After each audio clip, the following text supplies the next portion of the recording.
Years of battles, blood, and broken loyalties. But one morning, the winds over Hebron carried new footsteps, footsteps of peace. The elders of Israel were coming, not with swords, but with open hands. They entered David's court, faces weary yet hopeful. And as they stood before him, they said, "Behold, we are your bone and your flesh." In the past, when Saul was king over us, it was you who led Israel to victory. The Lord said to you, "You shall shepherd my people and be ruler over Israel." And there before the Lord, the tribes made a covenant with David. Oil was poured once again, the sacred sign of kingship. And at last, David was anointed king over all Israel. After years of waiting, running, and weeping, the promise was fulfilled. But little did David know, the crown was not the end, it was the beginning. The Jebusites still ruled a fortified city, Jerusalem, a city no one had ever conquered. When David's army approached, the Jebusites mocked him from the walls, laughing, "You will never get in here. Even the blind and the lame can keep you out."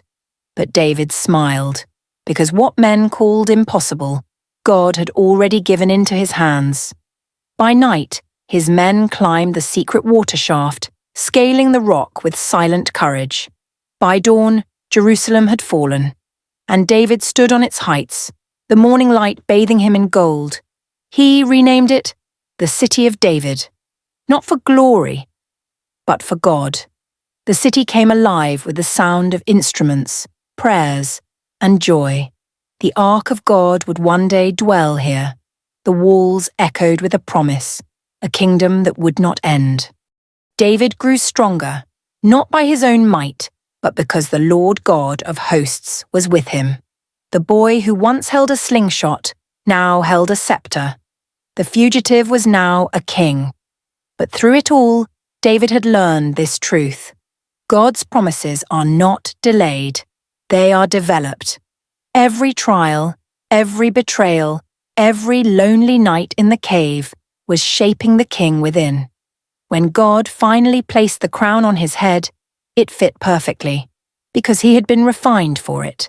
The story of David's rise reminds us, you don't have to rush destiny, you only have to trust the one who wrote it. When the time is right, he will lift you up, and no one can shut the door God opens for you. From the fields of Bethlehem to the throne of Israel, David's journey was proof. God's promises never fail.